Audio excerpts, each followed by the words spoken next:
بسم اللہ الرحمن الرحیم۔ السلام علیکم ناظرین، آج کی اس ویڈیو میں ہم قوم سمود کے بارے میں ذکر کریں گے جو قوم عاد کے بعد آباد ہوئی۔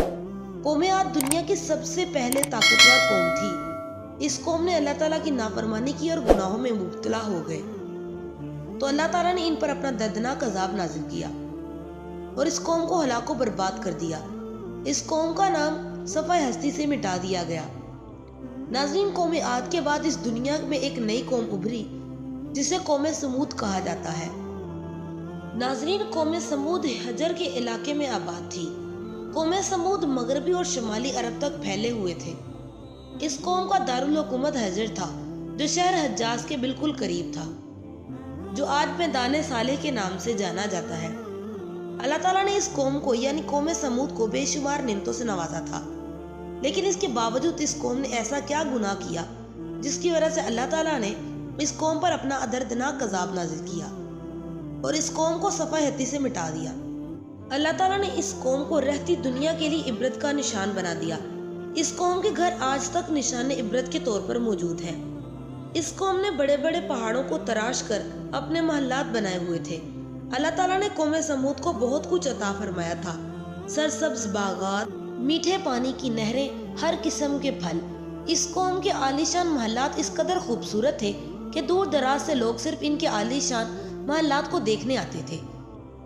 ناظرین، قوم سمود اپنی عالیشان محلات اور سبز و شاداب اور بے شمار نعمتوں کی وجہ سے یہ قوم غرور و تکبر میں آ کر اللہ تعالیٰ کی نافرمانیاں کرنے لگی اور اللہ تعالیٰ کی عبادت کرنے کی بجائے اپنے ہاتھوں سے تراشے ہوئے بتوں کی پوجا کرنے لگی، اور یہ بات بھی بھول بیٹھے انہی کی قوم پر اسی گناہوں کی وجہ سے عذاب نازل کیا تھا اور انہیں صفحہ ہستی سے مٹا دیا گیا تھا۔ جب اس قوم کی سرکشی حد سے بڑھ گئی تو اللہ تعالیٰ نے اس قوم کی طرف اپنے نبی حضرت صالح علیہ السلام کو مبعوث فرمایا۔ چنانچہ حضرت صالح علیہ السلام نے اس قوم کو بت پرستی سے منع فرما کر واحد اللہ کی عبادت کی دعوت دی اور اس کے سوا دوسروں کی عبادت سے باز آنے کی نصیحت کی۔ تو اس قوم نے آپ علیہ السلام سے کہا، ہمیں تو تمہارے نبی ہونے پر ہی شک ہے، اگر تم اللہ کے نبی ہو تو ہمیں کوئی معجزہ دکھاؤ۔ حضرت صالح علیہ السلام نے اس قوم سے پوچھا، تم کون سا معجزہ چاہتے ہو؟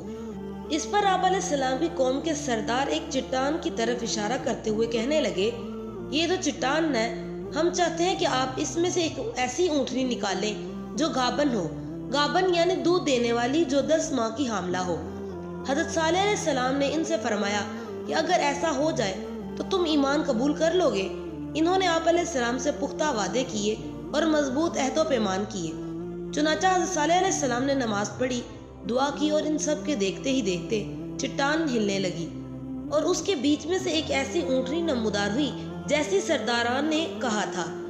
اس اونٹنی کو دیکھنے کے بعد تمام سرداروں میں سے صرف ایک سردار اور اس کے ساتھیوں نے اسلام قبول کیا، باقی سرداروں نے ایمان لانے سے صاف انکار کر دیا۔ اس قوم کے سرداروں نے کہا، یہ تو سراسر جادو ہے۔ حضرت صالح علیہ السلام کے لاکھ سمجھانے کے باوجود یہ لوگ اپنے کفر و شرک پر قائم رہے۔ ناظرین، اونٹنی کو آتے ہی ایک بچہ ہوا۔ ایک مدت تک وہ اونٹنی ان میں ہی رہی اور ان کو کھیتوں میں چرتے اور انہی کے چشموں سے سارا پانی پی جاتے۔ یہ دیکھ کر اس قوم کے لوگوں نے حضرت صالح علیہ السلام سے شکایت کی کہ آپ کی اونٹنی اور اس کا بچہ ہمارے سارے چشمے کا پانی پی جاتے ہیں اور ہمارے پینے کا پانی نہیں بچتا۔ یہ سن کر حضرت صالح علیہ السلام نے پانی کے لیے دن مقرر کر دیے کہ ایک اور دن اونٹنی پانی پیے گی اور ایک دن چشمے کا پانی قوم سمود کے لیے مقرر کر دیا۔ ناظرین، جس دن وہ اونٹنی پانی پیتی اور اس دن اس قدر دودھ دیتی کہ یہ لوگ اپنے سب برتن بھر لیتے۔ ناظرین، قوم سمود کے لوگ چند دن میں ہی اس سے تنگ آ گئے، کیونکہ جس دن وہ اونٹنی پانی پیتی اس دن انہیں پینے کے لیے پانی نہ ملتا۔ کچھ عرصہ کے بعد اس قوم کے کچھ لوگوں نے اس اونٹنی کو مار ڈالنے کا فیصلہ کیا۔ ناظرین، حضرت صالح علیہ السلام کی قوم میں ایک بوڑھی اور کافر عورت تھی۔ حضرت صالح علیہ السلام سے بڑی دشمنی رکھتی تھی۔ اس عورت کی 2 خوبصورت بیٹیاں تھیں۔ یہ عورت بہت مالدار تھی۔ اس کے خاوند قوم سمود کا ایک سردار تھا جو کافر تھا۔ اس طرح ایک اور عورت تھی جس کا نام صدوقہ تھا۔